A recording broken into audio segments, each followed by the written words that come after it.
This is a Fox News alert. Hello, everyone, and welcome to our FoxNews.com Super Tuesday digital special. I'm Melissa Francis, along with Kennedy and Todd Starnes, Meghan McCain, and Jesse Waters. Tonight, the second biggest primary showdown of 2016, Super Tuesday. Voters have been pouring into polling sites across the country, casting their votes. Candidates in both parties are vying for a delegate bonanza today. 691 on the Democratic side, 367 for the Republicans. Here's what we can tell you so far. It is 8 o'clock on the East Coast, which means polls have now closed in 3 more states, including the crucial state of Florida, where Fox News projects that Donald Trump will easily beat home state Senator Marco Rubio in Florida's Republican presidential primary. This is a potentially campaign-ending blow to Rubio. On the Democratic side, Fox can now project that Hillary Clinton will easily defeat Bernie Sanders in the Sunshine State, according to exit polls and early vote returns. So now the big question, the state where Marco Rubio's campaign really should have gotten off the ground. Instead, it seems like, where does he go from here? Kennedy.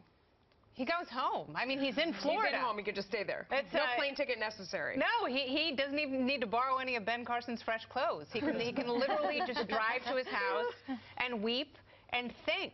And that's all he's going to be able to do for the next several years, is try and figure out what went so horribly wrong with a campaign that had so much promise, so much money, so much backing from the establishment, including their checks and goodwill. Yet it all seemed to fall apart with those humorous attacks against Donald Trump. Yeah. Todd, what do you think?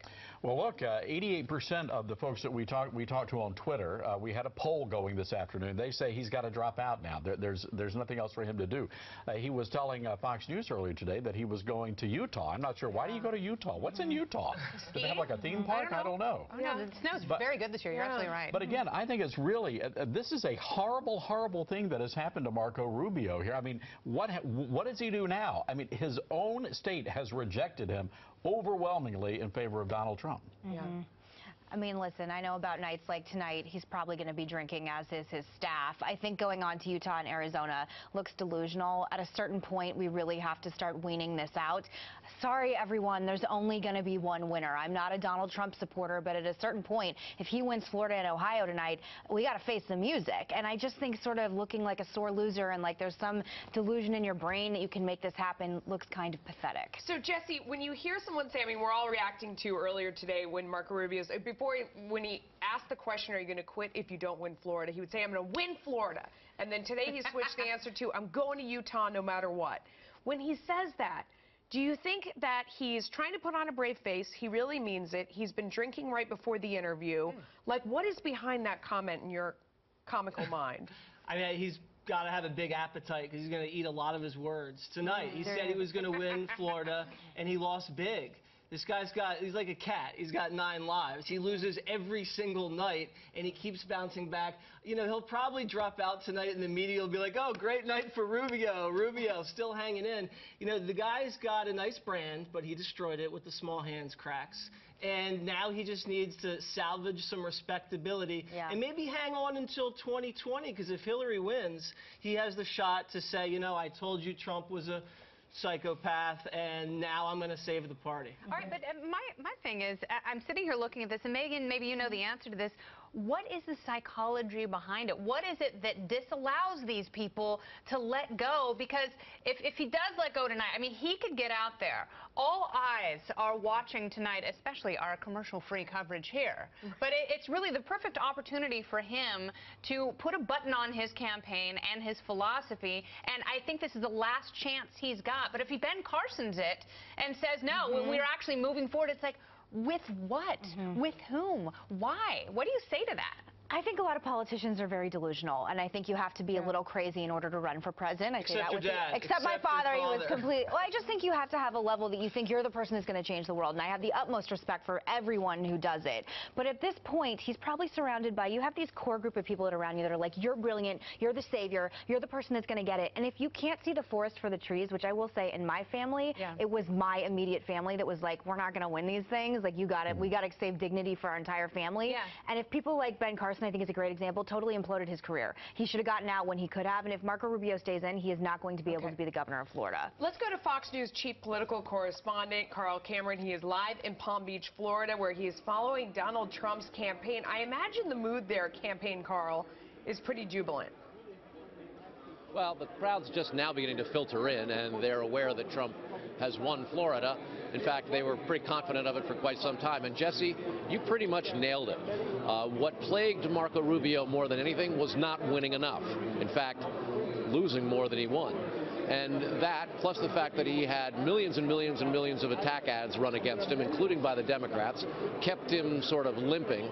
And ultimately, as the campaign looks at it, they're not stupid. They know how to read the polls. They anticipated this possibility coming. And Rubio, in the last 2 weeks, really tried to go more positive. He admitted that his trading of personal insults with Donald Trump didn't work for him. It undermined his aspirational and sort of optimistic message. And the consolation prize for Rubio is precisely what you've just said. The Rubio camp and his supporters believe the Republicans need to bring in more Latinos, more minorities, more women, more younger voters, and he can do that. And so Marco 2020. And historically, the country, if they were to have a Hillary Clinton presidency, that would be 3 Democratic terms in a row. And the hunger for Republican presidency after 3 terms would be a pretty big appetite. And they think that his aspirational and positive message can come back maybe in 4 years or down the road. Republicans recognize, Marco Rubio recognized that the electorate was way more angry than his message, and it just didn't resonate at the ballot box. They may like it in theory, they may like it in principle, but when it comes to the practical rubber meets the road ballot box, their economy, their sense of the international state of affairs, they wanted somebody who was ready to break a little furniture, and that was Donald Trump far more than Marco. Although all the furniture behind you there, Carl, looks very intact. What are you, now you've been following the man on the trail. What do you expect to hear from Donald Trump tonight? I mean, will we hear the new Victory. Trump? Yeah. Oh, listen, he'll give you a little bit of the new Trump, he'll give you a little bit of the old Trump. One of the things that he has been just a marvel at as the ability to sort of blurt out something and then moderate it, or start moderate and then start blurting things out. He's a Republican populist who's tapped into new voters, he's tapped into crossover Democrats and independents, and he's done that by recognizing the frustration of the last 7.5 years of the Obama administration. And if you look at the history of presidential politics, after a 2-termer or when a 1-term president gets beat, more often than not, the candidate and the party that wins is the one who represents the most opposite antithesis. Bill Clinton got into trouble with some of his moral stuff, and George W. promised to restore the integrity and dignity of the White House. George W. got in trouble with the Iraq War, and Barack Obama promised to get people out of that. Barack Obama didn't really deliver on the hope and change optimism in terms of real productive economy and world stability. So Donald Trump is saying he's going to come and do something totally different. We have a real history of sort of yin and yang. Got to correct the failures of the last president with the apparent strengths of the next aspirant. Yeah, that's absolutely right, Carl. And it's Kennedy here. I think you could make the case that politics in the modern era is just a reaction to itself. Is Donald Trump going to hold a press conference again tonight? Well, you'll see in the room fill up here. I had to actually count it. There's 36 rows of chairs between the stage where he will stand and the 2 rows where he's put the press at the back of the room. So we'll shout questions at him, but right now there isn't a wireless mic. I don't want to get too technical for the folks on the web show here, but if there's no wireless mic to the PA, he's probably not even going to hear us. One word, megaphone, Carl. Use your megaphone. It's in the truck. Tell you what, the biggest megaphone in this business belongs to the guy who's going to stand at that podium. That's right. Yeah. And Carl, we can't even see the alligators and snapping turtles that they put in the moat right at your feet either. So there you go. Anyway, have a great night. Thank you so much. Thanks very much.